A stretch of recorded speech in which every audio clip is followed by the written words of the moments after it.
grazie anche per l'invito, perché è un piacere poter discutere una volta di più dell'importanza di un programma come l'Erasmus.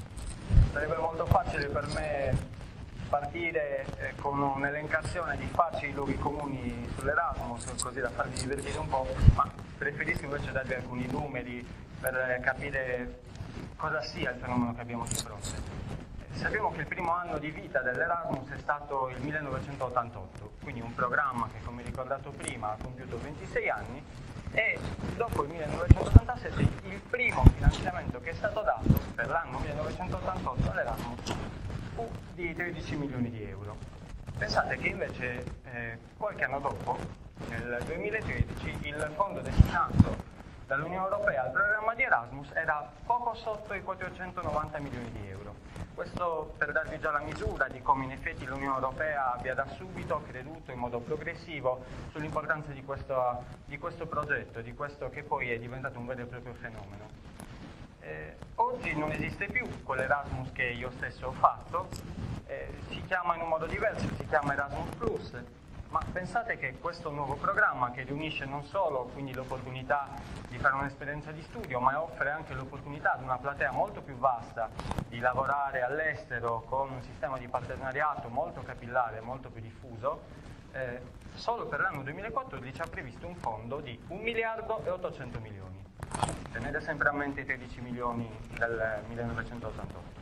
Diciamo, io mi rendo conto, e me ne scuso se ho iniziato con questi dati, mi rendo perfettamente conto che i numeri a volte sono aridi e non hanno poesia, ma ci permettono di leggere davvero la portata di questo fenomeno. C'è quindi questo aspetto economico e c'è un aspetto prettamente politico che interessa a noi, che ha un carattere generale e naturalmente un carattere particolare, perché in fondo siamo in Sardegna e di questo dobbiamo anche parlare, cioè del peso che ha per noi. Voi pensate alla lungimiranza, per non dire la follia di chi ha proposto nel 1987 l'Erasmus.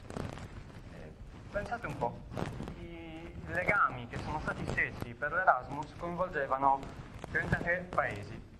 Oggi, nel 2014, siamo 28 paesi membri. Nel 1987-88 erano 12 paesi membri.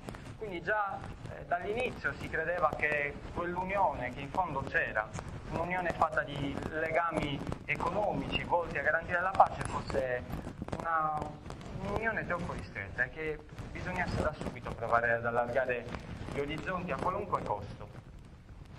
Naturalmente questo peso politico di una scelta come quella di investire sul superamento della transazione finanziaria tra me e lei, poniamo, come se non bastasse l'idea che un legame commerciale possa unire le persone e che invece bisognasse provare a mettere in gioco i sentimenti, a superare quei conflitti che per un sacco di anni, per non dire da quando esiste il concetto stesso di Europa, hanno falcidiato tutti i nostri territori. Beh, ecco che finalmente si prova a fare un passo ulteriore, un passo in avanti.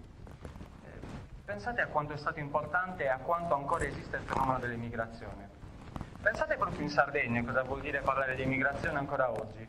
Pensate se almeno uno di voi qui presente, io credo più o meno tutti, non ha almeno un parente che è dovuto andare via. La differenza è che dopo la guerra, quando tutta l'Europa era sepolta dalle macerie, in Sardegna si partiva sempre. Si partiva verso le miniere di Mansinello e Charleroi in Belgio, si partiva verso le acciaierie ancora aperte in Germania e si partiva verso le fabbriche automobilistiche della Francia. Si partiva dappertutto, ciò che era chiaro è che non si poteva restare qua. Una terra che in tempi non lontani era fatta di produttori e in cui tutto sommato la fame sì era un fenomeno conosciuto, ma tutti eravamo agricoltori e pastori, e poi invece siamo diventati persone a cui è stato detto che dovevamo consumare ma senza avere più i mezzi per poterlo fare. Cosa c'entra l'Erasmus in tutto questo? Non vogliamo forse vedere anche l'Erasmus come una nuova forma di immigrazione? Beh, io direi di sì, azzardo questa affermazione, che sia una nuova forma di emigrazione, sicuramente un'emigrazione più felice, ed è un'emigrazione culturale, non è più un'emigrazione spinta dall'idea che bisognasse andare a spaccare pietre in dei posti come quelli che prima ho ricordato. Ciò che rimane è l'impatto che i sardi hanno una volta che oltrepassano il mare, quello stesso mare che rappresenta il nostro limite per lo sviluppo delle nostre idee e molto spesso è anche ciò che ci manca di più, ciò che cerchiamo come bussola per l'orientamento quando lasciamo questa terra. Beh, l'impatto che noi abbiamo quando andiamo altrove, soprattutto durante l'Erasmus, è quello di un confronto diretto, un confronto aperto, un confronto senza limiti con ragazzi che vengono dai posti più disparati, non da stati diversi, diciamo pure che appartengono a popoli diversi, e capita spesso di trovarsi di fronte a un ragazzo basco, a un ragazzo gallese, a un ragazzo che viene magari dalla Scozia, dalla Catalogna, e noi ci presentiamo con un po' di timidezza nel dire io sono sardo, già preparando una serie di spiegazioni, attingendo da quei luoghi comuni che ancora non vogliamo ricordare. Ma è lì che sta la sorpresa, perché sono loro a dirci chi siamo. Certo che ti conosco, tu hai una lingua tua. Certo che ti conosco, tu sei sardo, uno dei popoli più antichi del Mediterraneo. Tu sei al centro del Mediterraneo.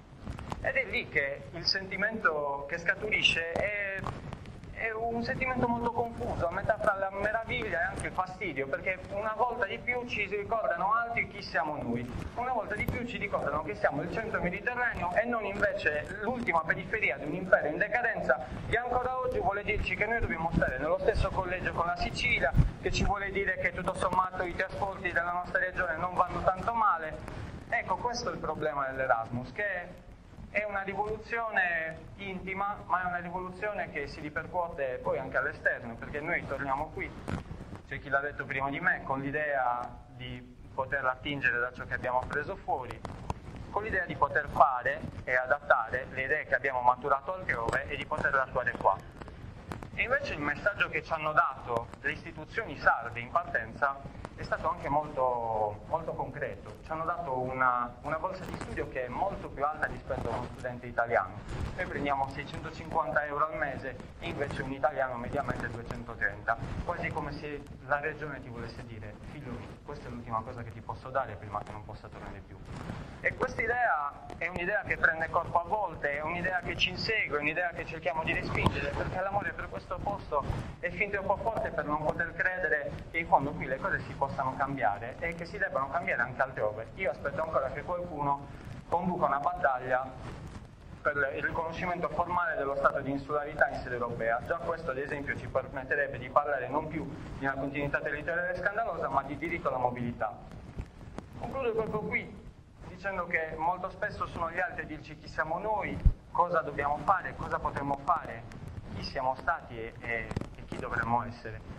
La verità è che l'Erasmus per noi è una risorsa inquantificabile in termini economici e deve essere l'opportunità per provare a portare qui una rivoluzione politica, una rivoluzione sociale, una rivoluzione anche identitaria. Basta con le solite prassi per cui ad esempio una questione come la lingua viene risolta appaltandola a una persona sola. Basta con l'idea che la stessa persona che poi si occupa di continuità territoriale oggi e che di continuità territoriale si sta occupando male sia la stessa che ha fatto da consulente anche con Cappellacci. Basta, perché quello che vogliamo fare noi è usare l'Erasmus come opportunità e non deve essere un'ultima spiaggia. Grazie a tutti voi.